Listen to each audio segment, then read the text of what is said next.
तो without wasting time video को शुरू करते हैं यूएस के बाजार के साथ में। दोस्तों अभी के समय यूएस के बाजार काफ़ी ज़्यादा प्रेशर के साथ में परफॉर्म करे। डाउ जोन्स की बात करें तो डाउ जोन्स अभी के समय फ्लैट है, यानी 0.06% की मामूली सी तेजी के साथ में डाउ जोन्स परफॉर्म करा है। लेकिन अगर हम बात करें नैस्डैक की तो यहाँ पर आप बॉक्स के अंदर नोट कर सकते हैं 1.35% की बड़ी मंदी है नैस्डैक के अंदर।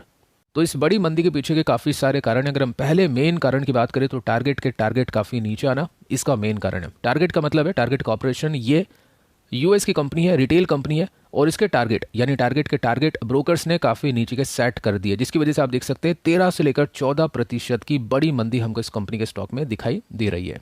तो अगर हम टारगेट की बात करें तो दोस्तों कोई छोटी मोटी कंपनी नहीं है, बहुत ही बड़ी, बहुत ही दिग्गज कंपनी है। अगर हम यूएस में बड़ी बड़ी रिटेल कंपनीज की बात करें जिसके अंदर नाम आता है वॉलमार्ट का, होम डिपो का, साथ में कॉस्टको को भी हम इसमें इंक्लूड कर सकते हैं, और इसके साथ में आपको टारगेट का नाम भी दिखाई देता है। तो बहुत ही बड़ी दिग्गज कंपनी है। अगर आप लॉन्ग टर्म के चार्ट को देखने जाओगे तो अच्छे रिटर्न्स इसने प्रोवाइड किए, लेकिन ऊपर से काफ़ी बड़ी गिरावट के साथ में अभी के समय परफॉर्म करा है।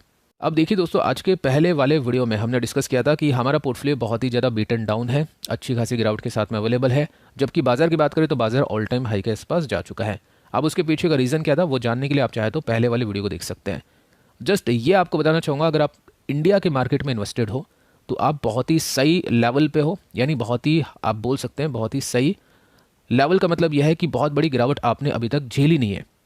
आप लकी हो कि आपने इंडिया के स्टॉक मार्केट में इन्वेस्टमेंट किया है। वीडियो आगे तक देखोगे तो आपको क्लियर उसका आइडिया मिल जाएगा।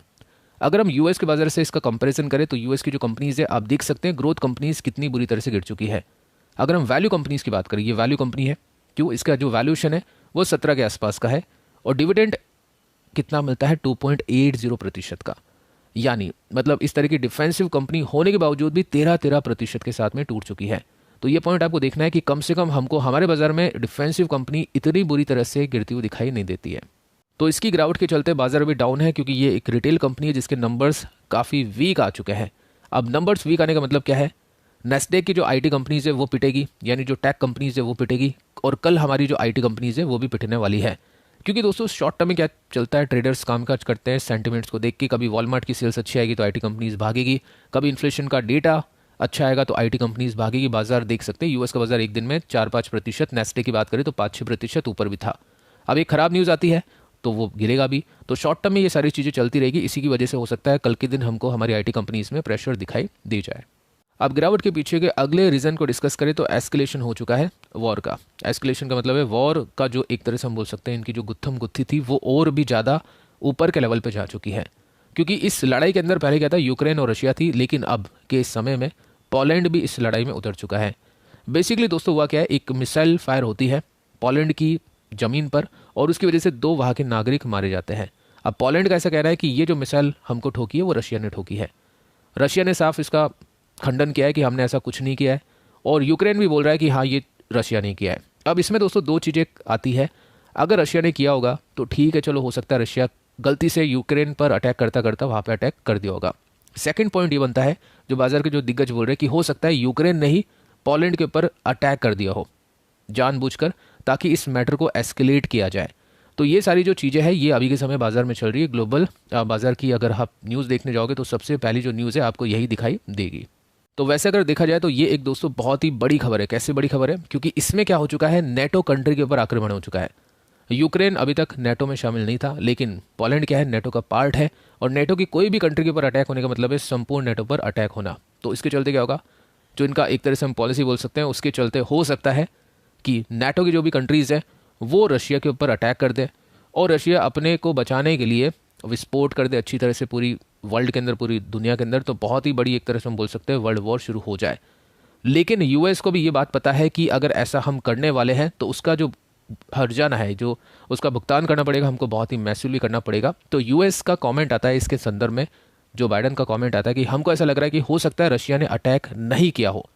तो अभी तक ये जो मैटर है इतना बुरी तरह से एस्केलेट नहीं हुआ है, लेकिन फिर भी हाँ इसको देखना बहुत इंपॉर्टेंट हो जाएगा। अब इसके बाद में दोस्तों इसको थोड़ा सा ध्यान से देखना, एक बहुत ही बड़ी, एक बहुत ही इंपॉर्टेंट खबर आपके सामने, जिससे आपको काफ़ी ज़्यादा लर्निंग्स मिलने वाली, काफ़ी ज़्यादा सीखने को मिलने वाला है।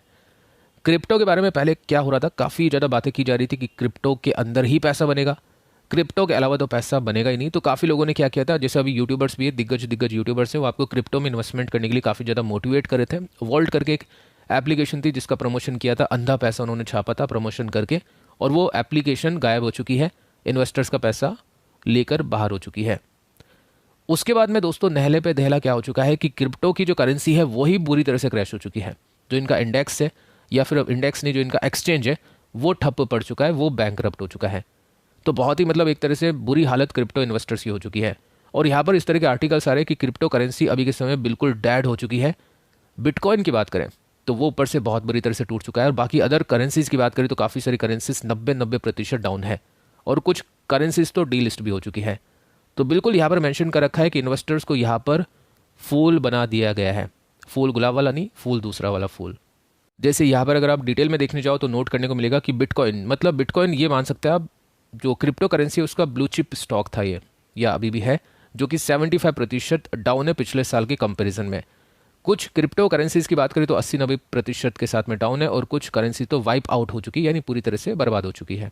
अब सीखने वाली दोस्तों बात यहाँ पर क्या है, हमने पहले भी काफ़ी बार डिस्कस किया था कि आपको अगर किसी से भी एडवाइस लेनी है तो उस फील्ड में जो दिग्गज भी, चलो नहीं बोल सकते, एक्सपर्ट है, जिसको नॉलेज है, एक्सपीरियंस है, आपको उससे ही जानकारी लेनी चाहिए।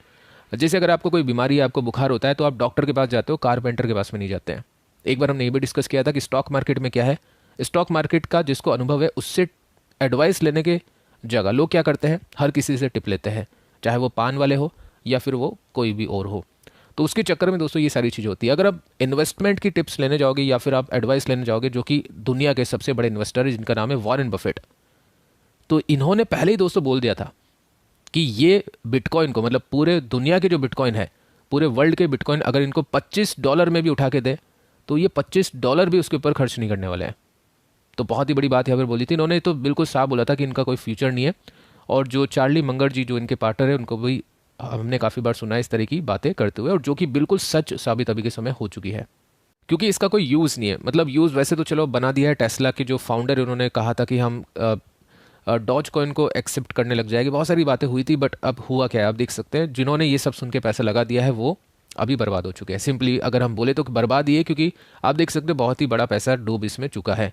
अब इसका सिंपल सा मतलब है, जैसे कंपनीज हमारे पास में है, चलिए अब ये भी क्वेश्चन आ सकता है, कंपनीज डूब गई तो कंपनीज में क्या है, स्टॉक्स में क्या है कि आपके पास में बिजनेस है, आप उसको देख पा रहे हैं, उसकी शेयर होल्डिंग आपके पास में है। बिटकॉइन के अंदर आपके पास में ये कुछ भी नहीं है। बिटकॉइन का मतलब सिंपली ये है कि आपको बाय करना है और आपको उससे छुटकारा पाने के लिए, यानी उसको बेचने के लिए किसी ऐसे को ढूंढना है जो उससे, यानी आपकी जो बाइंग प्राइस है उससे ज़्यादा की कीमत आपको दे पाए, फिर वो उससे छुटकारा पाने के लिए और उसका महंगा बायर देखेगा। यही पॉइंट है। अगर आपको लग रहा है कि चलो आपकी कंपनीज डूब जाएगी, स्टॉक खराब हो जाएगी, तो हम यही देख लेते हैं कि वॉरेन बफेट ने कैसी कंपनीज में इन्वेस्टमेंट कर रखा है। दोस्तों वॉरेन बफेट ने बिल्कुल वेल नोन कंपनीज में इन्वेस्टमेंट कर रखा है। अगर हम इनकी स्टार्टिंग फेज की बात करें तो कोको कोला से इन्होंने पैसा छापा था, जो कि सॉफ्ट ड्रिंक है, बहुत ही कॉमन है। जैसे अभी वीबीएल चल रहा है, पेप्सी चल रही है, उसमें पैसा छप रहा है। ज़्यादा रिसर्च करने की आवश्यकता नहीं है, बाहर जस्ट टहलना है, हमको घूमना है, देखना है कि लोग क्या कर रहे हैं। इन्फ्लेशन है, चलो 20 रुपये की जो ड्रिंक आती है उसके लिए लोग ज़्यादा इतना सोचते नहीं है, तो चल रहा है उसका धंधा और आगे भी चलेगा। एप्पल में इन्वेस्टमेंट कर दिया, एप्पल में ज़्यादा कुछ सोचने की आवश्यकता नहीं है। लोगों का व्यू आपको पता ही है किस तरह का है।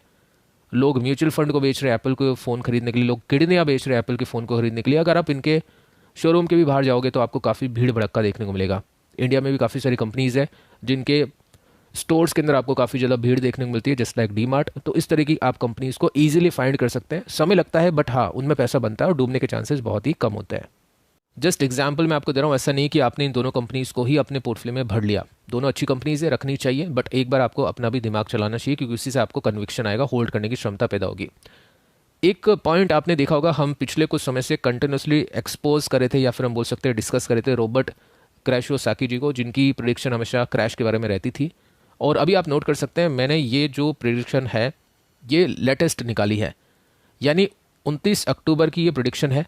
और इसमें इन्होंने कहा था कि वार्निंग दी थी, स्टॉक्स को बेच दो, अपने बॉन्ड्स को बेच दो, अपने रियल एस्टेट, अपनी जो ज़मीन जायदाद है उसको बेच दो, क्योंकि ये सारी चीज़ें क्रैश होने वाली है। क्योंकि फेड कंटिन्यूसली रेट को बढ़ाने वाला है, जिसके चक्कर में क्या होगा, ये बहुत ही बड़ा क्रैश हमको बाजार में दिखाई देने वाला है। इसके चलते क्या खरीदे फिर, यहाँ पर मेंशन कर रखा है कि बिटकॉइंस को खरीद लो बुरी तरह से, और उसके बाद में देख सकते हैं क्या हालत हो चुकी है। और ये अभी नहीं करे, ये 10 साल से ये बात करे कि बाजार क्रैश होगा, क्रैश होगा, उसके बाद में क्रैश हो जाता है। जैसे कहानी सुनी होगी, भेड़िया आएगा तो एक दिन आ ही जाता है। तो उस तरह से फिर ये बोलते हैं कि हाँ चलो मैंने कहा था। लेकिन आप देख सकते हैं बिटकॉइन कितनी बुरी तरह से टूटा। अगर इनकी एडवाइस को सुनकर किसी ने इस तरह के काम किए होते हैं, जो कि मैंने आपको बताया था। अगर आपने बिटकॉइन के बारे में इनकी बात सुनी थी, जो कि एक बुक राइटर है, इन्वेस्टर नहीं है, अगर आपने वॉरेन बफेट की बात सुनी होती तो आप सही जाते हैं, और अगर आप ऐसे किसी की भी बात सुन के इन्वेस्टमेंट कर दोगे तो फिर आप उसमें गलत जा सकते हो। साथ में एक और धमकी या एक और वार्निंग हम बोल सकते हैं इनकी तरफ से दी जा रही, जिसके अंदर वर्ल्ड वॉर का जिक्र है, वर्ल्ड वॉर 3 हो सकती है, सब कुछ बर्बाद हो सकता है, सब कुछ खत्म हो सकता है, ऐसा इनका कहना है। तो ये सारी चीज़ें आपको देखकर चलनी है कि कोई कुछ कह रहा है तो उसका एक बार आप वो देखिए, उसका जो ट्रैक रिकॉर्ड देखिए कितना सही है, उसके हिसाब से फिर आप उसके ऊपर लागू कर सकते हैं। उसके हिसाब से फिर आप लागू तो चलो करना बहुत बड़ी बात है, आपको पहले खुद का दिमाग चलाना है, लेकिन फिर भी उसमें आपको ये देखना है कि चलो ये मैटर भी करता है कि ये पॉइंट मेरे लिए। और मुझे लगता है कि रॉबर्ट कियोसाकी की जो भी प्रेडिक्शन है वो आपके लिए 0.0001% भी मैटर नहीं करती है। अब इसके बाद में अगली ग्लोबल न्यूज़ की बात करते हैं, जो कि आती है अमेजोन की तरफ से। एक नोट कर सकते हैं आर्टिकल है, और आर्टिकल छपते जा रहे हैं कंटिन्यूसली, क्योंकि अमेजोन ने प्लान कर लिया है ले ऑफ करने का, यानी अपने एम्प्लॉयज़ को कंपनी से बाहर निकालने का। थाउजेंड्स ऑफ एम्प्लॉयज़ होने वाले हैं, यानी हज़ारों की तादाद में एम्प्लॉयज़ होंगे, सैकड़ों की तादाद में नहीं होने वाले हैं। तो ये मास ले ऑफ आपको देखने को मिलेगा, जिसमें काफ़ी सारे सॉफ्टवेयर इंजीनियर्स को कंपनी फायर करने वाली है, यानी निकालने वाली है। अब इसके चलते काफ़ी सारे क्वेश्चन, सारे कमेंट आ रहे कि सर क्या अगले साल में मतलब 23 में रिसेशन आएगा क्या? दोस्तों आ सकता है, यूएस के बाज़ार में चांसेस काफ़ी हैवी है, ठीक है, लेकिन आपको डरना इसीलिए नहीं है क्योंकि आपका जो बाज़ार है, जो यूएस की कंपनीज़ है, वो ऑलरेडी रिसेशन वाले प्राइस पे आपके लिए अवेलेबल है। एग्जाम्पल मैं आपको देने की कोशिश करता हूँ कैसे। ये हमारा निफ्टी है, आपने देखा कि कोविड के केसेस बढ़ने लग गए थे, कोविड के जैसे केसेस बढ़ रहे थे वैसे वैसे करके स्टॉक गिर रहे थे। आपने देखा लॉकडाउन की न्यूज़ आ रही थी, स्टॉक मार्केट गिर गया था। जबकि इस क्वार्टर में, यानी जब बाजार गिरा था उसके क्वार्टर में नंबर्स कंपनीज के बहुत कमाल के थे, लेकिन बाजार क्या करता है, 6 महीने पहले, 1 साल पहले आगे का देख लेता है, उसके हिसाब से प्राइस इन करने की कोशिश करता है। तो जो उसका इंपैक्ट आता अगले 2 क्वार्टर्स में, वो बाजार ने आपको पहले दे दिया था, यानी रिसेशन आएगा बाजार में ऐसा लग रहा है। उसी वजह से आपको जो स्टॉक्स हैं वो डिस्काउंटेड प्राइस पर अवेलेबल है, चाहे हम हमारे ग्रोथ कंपनीज की बात करें, चाहे वो यूएस की कंपनीज की बात करें। अब अगर ऐसा आएगा तो ठीक है, यहां से ज़्यादा गिरावट की एक्सपेक्टेशन नहीं है, लेकिन गलती से मान लो रिसेशन नहीं आता है तो फिर उसके बाद में क्या होगा, वी शेप रिकवरी होगी, क्योंकि बाजार को लगा था कि कोविड के चक्कर में अब बहुत बुरा नुकसान होगा हमारा, लॉकडाउन कंटिन्यूसली लगेगा, लेकिन क्या होता है, लॉकडाउन हटने की न्यूज़ आती है तो बाजार में वी शेप रिकवरी आती है। आपने हिंट देखा होगा कि इन्फ्लेशन कम होने की, छोटा सा इन्फ्लेशन कम होता, लेकिन उसके चक्कर में बाजार नेस्टेक 5% भाग गया था। तो ये पॉइंट आपको मान के चलना है कि यस बाजार में दिक्कतें हैं, नहीं तो अमेजोन अपने एम्प्लॉयज़ को इतनी बुरी तरह से नहीं निकालेगा, लेकिन जो उसका इम्पैक्ट है वो बाजार ने आपको अभी के समय दे दिया है। अब आगे चल के क्या होगा, सिचुएशन अगर अच्छी होती है, इन्फ्लेशन कम होता है, रशिया यूक्रेन का क्राइसिस सुलझता है, या कुछ ना कुछ पॉजिटिव न्यूज़ आती है, तो अमेजोन वापस से अपनी हायरिंग्स को बढ़ा भी देगा और उस समय आपको स्टॉक खरीदने का मौका नहीं मिलेगा। तो सिंपली कहने का मोटिव है कि रिसेशन यूएस में आने के चांसेस बहुत ज़्यादा है, इंडिया में आने के चांसेस बहुत कम है, लेकिन यूएस के रिसेशन से इंडिया प्रभावित होगा, लेकिन वो जो प्रॉब्लम होगी वो टेम्पररी होगी, जैसे कोविड में थी, और ये भाव आपको लाइफ में कभी भी नहीं मिलेगा अगर आप इस प्राइस पे अच्छी कंपनीज में इन्वेस्टमेंट नहीं करते हैं। शॉर्ट टर्म का व्यू आपका तो दूर रहिए, लॉन्ग टर्म का व्यू है तो बाजार के नज़दीक आ जाइए। तो फिलहाल दोस्तों इस वीडियो में इतना ही। अगर आपको जीरो ब्रोकरेज के साथ में डीमेट अकाउंट ओपन करवाना है तो उसका लिंक आपको नीचे डिस्क्रिप्शन में कमेंट्स में अवेलेबल हो जाएगा, चाहे तो आप डीमेट अकाउंट ओपन करवा सकते हैं। एंड इससे पहले की वीडियोस की बात करें तो इस चैनल पर आज के टोटल 2 वीडियोस अपलोड हो चुके हैं, आप चाहे तो उनको भी देख सकते हैं, कल के बाजार के लिए बहुत इंपॉर्टेंट है। एंड किसी को नहीं पता है तो हमारा एक चैनल और है जिसका नाम है इन्वेस्ट इन इंडिया, यूट्यूब पर सर्च कर सकते हैं। आज के दिन यहाँ पर एक पोर्टफोलियो रिव्यू अपलोड हो चुका है, जिससे भी आपको काफी कुछ सीखने को मिलेगा। तो मिलता है अगली वीडियो में किसी और इन्फॉर्मेशन के साथ, तब तक के लिए बाय बाय दोस्तों।